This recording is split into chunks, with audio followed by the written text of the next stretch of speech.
Okay, friends. Thank you so much for joining again. I'm still admitting a few of our participants into the meeting. However, let us continue. We were talking about appreciating students in three different ways. One is to say that the boy has no error in his performance. And I said the words are impeccable, spotless, and immaculate. Then I said, you're comparing this guy with another guy and saying, you can't be compared. Try to understand this. You actually want to compare, but then you land up saying, I can't compare you with anybody, you are fantastic. So in that case, we use the words matchless, incomparable, and then non-perile. This word non-perile has to be used properly. Non-perile always goes in place of an adjective. He was non-perile. That is how it goes. All right. And then I advanced to this last case where we said, just a second, friends. I'm just another person inside. Yeah. The next case where we simply had to appreciate the students. I said it goes with inexplicable, incredible. What do you mean by inexplicable?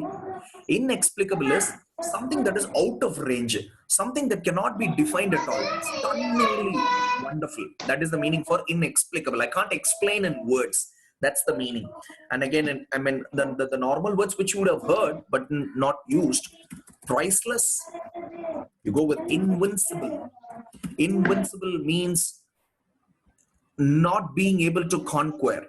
This man is so high that nobody can conquer him, nobody can invade him. That is the meaning for invincible. Indomitable, nobody can stand above him. Magnificent, efficacious. See guys, I have been very careful in picking all these words for you, because when you use it in front of students, the students should not find it totally new. They should not look at you and wonder what you had said. So I have presented it in such a way that the students will not find it strange when you use these words. And at the same time, always remember this point. When you appreciate the students with the same words again and again, they will not accept your appreciation. The appreciation sounds folly. The appreciation sounds so mechanical and robotic. Use different words so that he understands you mean when you appreciate him. So these are the words that we use for appreciations, friends. Now, when we say words for appreciation, we should also discuss words on the other line. Like when we feel that the student has been mischievous. Now, understand this, the pronunciation of this word is mischievous. It is not mischievous. I've seen people having a trouble with this. Mischievous. I'm sorry, the spelling has been wrongly given. Mischievous. It is mischievous. That was a typographical error. When I say mischievous, understand the pronunciation along with it. Do not get confused. What do we do when we find that there is a mischievous child in the class? We tend to say, we scold him. We scold them. See, scold is a very general word. Anybody can scold anybody. Reprimand is the scolding that you offer for a punishment. Say, I reprimanded you yesterday. This is how you say. I reprimanded you yesterday. That means I had harsh words on you to punish you. Just a second. Just a second, friends. Okay. All right, people, I think my words were not displayed to you on your screen. I'm extremely sorry. There has been a small technical glitch. Now, wait a minute. I'm giving you all the words that I have been typing. Just a second. Now, is everyone able to see? Just give me a thumbs up. Is everybody able to see? Okay. These were the words that I had been giving all this time. Non-perile, inexplicable, incredible, priceless, invincible, indomitable, magnificent, efficacious. Is that fine? Now you can see them all on the screen. So appreciate students using different words is the point. Can you hear me, friends? Can you hear me? May I continue? All right. Yeah. Okay. Now I said when we scold children, like we say, scold is a word, reprimand is another word choice. And now we'll move on to the next level of punishment. Of course, we don't practice it these days. However, we say, I mean, many principals tell us, don't beat children. Don't they say that? Don't beat children. See, beat is a very general word. Beat is not a specific usage. Beat is used in many cases, but there are specific usages. Look at this. Even hit is not a good word. Don't hit children. That is not a good word. Here we go. See, if you're trying to beat him with your hands, the word goes whack. Don't whack that child. Whack means like what you mean as beating the child. All right. Now, if you're using a cane or something, that's a whip. That's a whip. See, I don't say do this. When you do this, these are the words you use. That is what I say. So whack, whip, slap, of course, you know, like it's on the cheek that you slap. And most of the time, students come with the complaint. Ma'am, he did this, he did that. I just tell them, prick is a minor prick. Ma'am, he pricked me with his pencil tip. Ma'am, he pricked me with a needle. The next is poke. Poke is a blunt prick. Ma'am, he is poking his own eyes. Ma'am, he poked me in my eyes. Ma'am, he is poking into my business. So these are the words that connect with like there's little mischievous characters of students.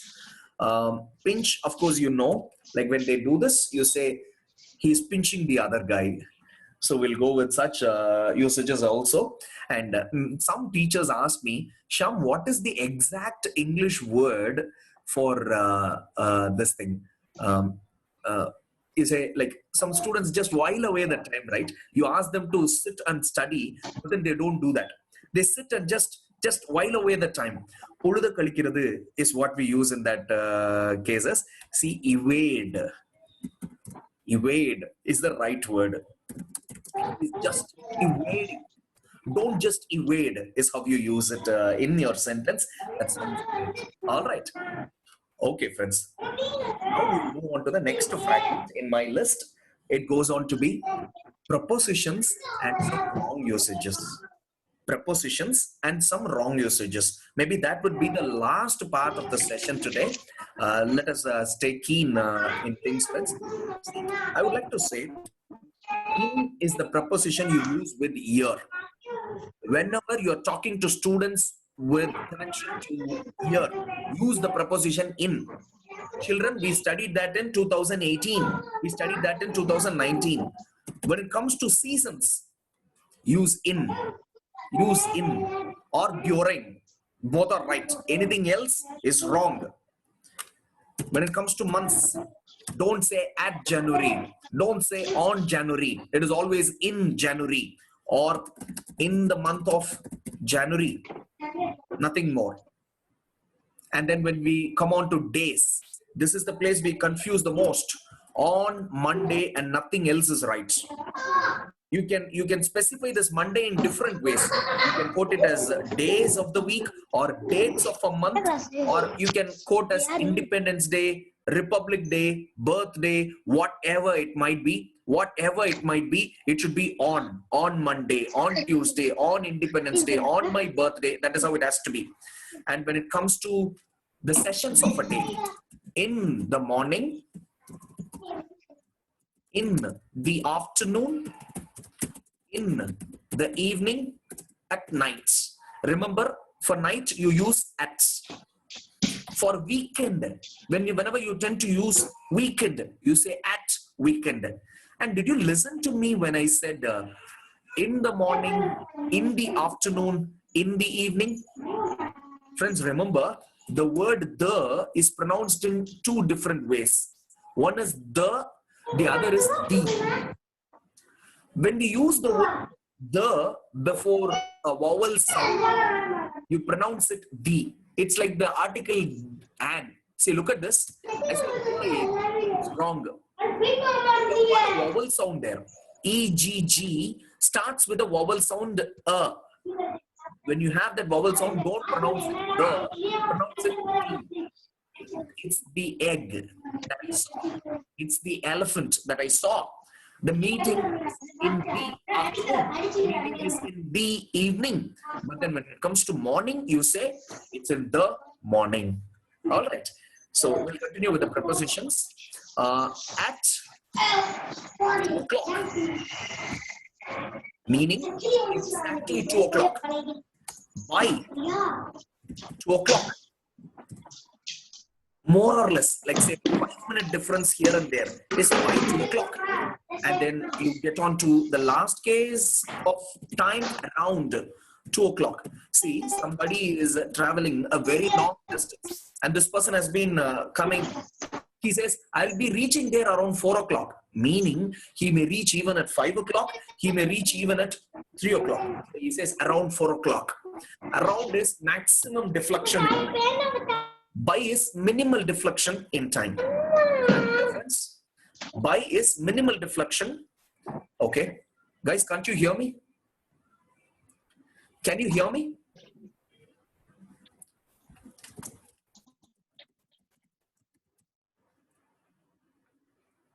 People, am I audible? Hello? Hello, people? Am I audible? Okay. My screen stands frozen. I think there is a problem with the network, friends. Just give me a minute. Just give me a minute. Am I audible now? Just show your thumbs if you think my audio is better now. Is it better? Thank you.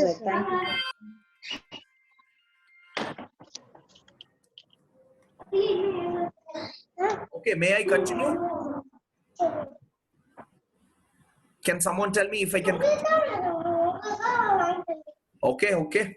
I'm muting. I'm trying to mute everyone. Just a second.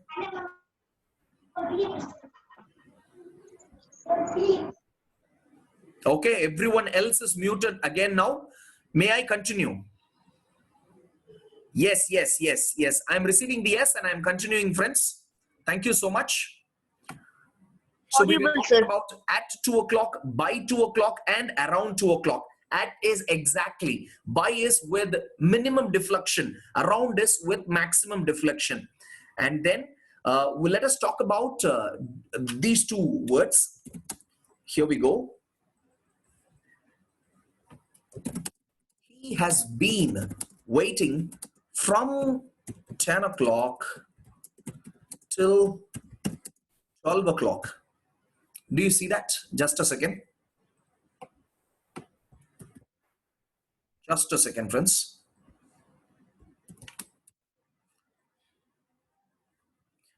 Guys, stop texting me, friends. I'm very sorry.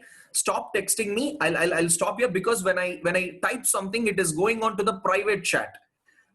Thank you so much for understanding. Kindly stop texting me. Do not text me in the chat window. Sir, no issue, sir. It is audible only, sir. Oh, thank you, dear. Thank you so much. Someone has done that great job. Thank you, dear. Okay. No. Just a moment. Guys, I'm continuing with the session. He has been waiting from 10 o'clock till 12 o'clock. Look at the two prepositions that I have used. I have not used from 10 o'clock to 12 o'clock. No. From and to don't form a proper combination with the time. You use from and to when you talk about places. I am traveling from Virudunagar to Chennai. I am traveling from Chennai to Delhi. It's right. But when you talk about time, go with from and till. I've been talking to him from 10 o'clock till 12 o'clock. That would be good. And again, when we talk about since here, since is used only when you mention the starting time. It goes like this. Since 1947. We have been independent since 1947. That is how we use that word. And as I said, a few prepositions have been discussed. These are the common prepositions, my dear friends, which you would require in the class. But there are certain usages that you have to avoid. You cannot have them in the combination at all. This is a word that's used the maximum by teachers. Discuss never comes with about. That's wrong. Don't use the word discuss with about. Do not use the word enter with into. Do not use the word cope with up. All these cases are wrong. We discussed the problem yesterday. We entered the session last evening. I want you to cope with everybody. Do you listen to me, friends? Uh, we discussed the problem yesterday. We entered the session last evening. I want you to cope with everyone. Don't say cope up with everyone. And now I'm going to give you a very surprising word combination, which is wrong. See, we usually say, where is our school? There is a temple here. On the opposite side, you can find our school. In such a case, how do we say that? Our school is opposite to the temple. Experts say this is wrong, my dear friends. Opposite doesn't come with to. They say our school is opposite the temple. This is right, people say. In fact, this is very surprising. If you haven't heard it before, the word to doesn't come after opposite. So these are bad combinations that we shall avoid. Out of all that I had been compiling for you, here is the final chunk. Injure and hurt. These are two different words. When students come with a small injury, like you say, I'm hurt or I'm injured, which is the right usage for students. Remember, hurt is a word that can be used physically and mentally. See, I feel hurt at heart. I'm physically hurt. Both apply. But when you say injury, it's only to physical cases. Like you have a wound, then that means you are injured. Make it very clear. And combinations like ask and ask for, how do we use them? When you ask a question to somebody, we use the word ask. But when you ask for an item, when you ask for a material from somebody, you say, ma'am, he's asking for my pencil. He cannot say, ma'am, he is asking my pencil. That's wrong. He's asking my pencil is wrong. Ma'am, he's asking for my pencil. Uh, See, you are conducting your classes. Suddenly a person comes there and he says, the principal had called for somebody. As a boy named Rajesh should go and meet the principal. The most professional usage is, Rajesh, you are wanted. Rajesh, you are wanted. Nothing else stands to be a good usage, friends. Remember, you are wanted. That is the right usage. And again, moving on, we'll also talk about some words that you can use instead of told. Children, I told you yesterday. Children, I said yesterday. Here are some options for it. I informed, conveyed, insisted, right? Stressed upon. I highlighted. I underlined. All these are proper words which can very much substitute the word told. Now, what is the difference between told and said? What is the difference between told and said? You use told when you have the listener there. I told you. I told is wrong. You need the listener there. I told you. That is how it goes. And how is it with said? Said can be used with or without the listener. You say, I said to you, or you just say, I said. Both are right. Is that clear, friends? Okay. Now, let me wrap up with this final point for today. A common error that we always are unclear with. Fear versus afraid. I've heard some of our children saying, ma'am, he is afraiding, ma'am. Ma'am, I mean, I afraid of cats, ma'am. See, remember, fear is a verb. Afraid is not a verb. Now, it goes like, I'm afraid of darkness. I fear darkness. These are the ways you use it. I'm afraid of darkness. I fear darkness. Darkness scares me. Darkness threatens me. I'm frightened of darkness. I have a fright for darkness. These are the ways you say that you're afraid of darkness, and nothing else will stand suitable, friends. Nothing else will stand suitable in this case. Is that clear? So just make a note of these sentences. Whenever you are talking about allied areas, you can use it in the same structure. All right.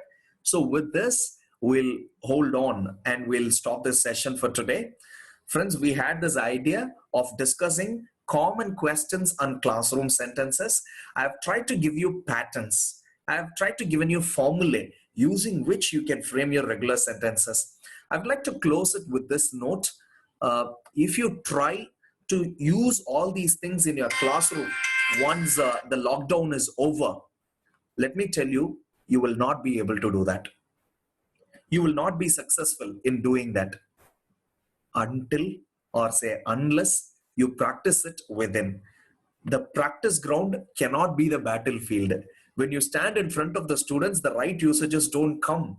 It's simply because under pressure with other priorities, you cannot practice something. The time that you've got now is the best moment for you to practice it all, friends. I've tried to pack enough stuff in this 40 to 45 minutes. Try glancing through all these pointers. Try using them with different scenarios.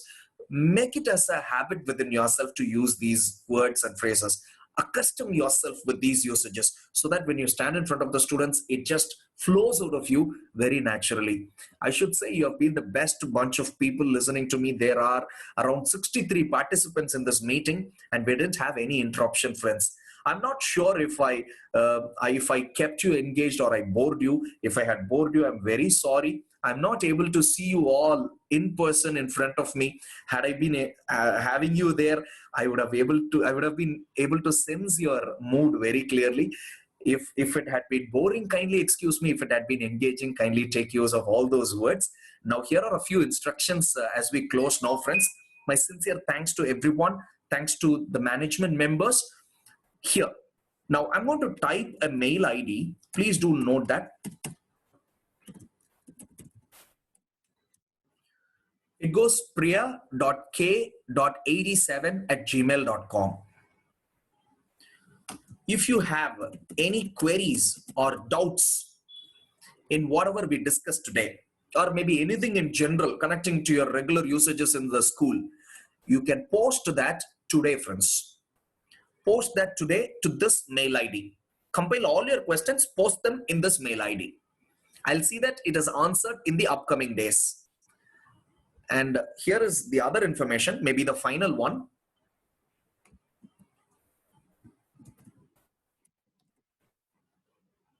Guys, you all know that this program has been planned for 3 days like this. Like as we had it today, we'll have another 40-minute session tomorrow and one more day after tomorrow. Today's session was on common questions and classroom sentences and usages. Tomorrow, the session is on pronunciation tips. How do you pronounce effectively? And here is the meeting detail for it. Tomorrow, you're going to connect in with this detail. Can you please note it down?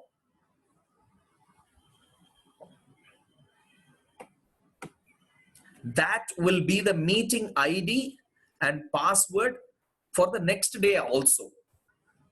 My dear friends, you see a meeting ID on the screen now. Let me read it for you. No, sir. Okay, let me read it for you, ma'am. Can't you see that? Just a second. Okay, I'll give it again for you. I'm repeating, ma'am. Let me orally say that. 95900555606. I say this again. 95900555606. The password would be 2020. The password would be 2020. Connect with the same credentials tomorrow at 10:50, my dear friends, so that we discuss pronunciation, the tips to pronounce words in a neutral accent tomorrow between 11 and 11:40. My sincere thanks to everybody. This recording will also be closed, and it has been recorded since the moment we started talking. So this will be handed over to your institutions. Maybe if you think some references can be taken out of this session, you may use it in the future also. That was a wonderful and beautiful moment with all of you. In fact, when you give your queries and doubts in that mail ID, priya.k.87@gmail.com, I would be happy if you can add one line of feedback about today's session. If you can add one line of feedback about today's session, because we will be able to understand if this online interaction is effective. No matter what, it will never replace our in-person meeting. I would like to know if this interaction sounds effective, if you can get what I say.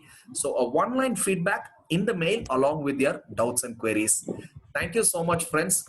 Can you give me a thumbs up if you are clear with what I had been saying all this time? Oh, wonderful. I see that you've been able to listen to me. Thank you, friends. Very happy seeing you on the screen. Please do stay home. Please do stay safe.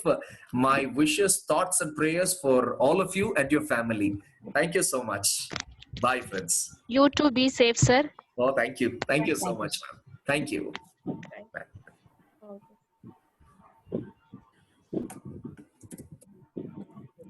Thank you, sir. Thank you.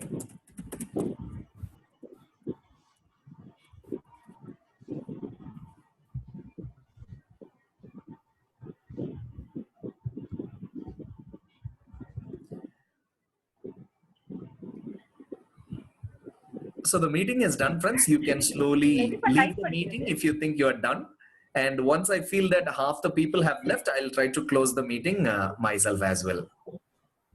Thank you. Thank you. Wish you a great day. Bye.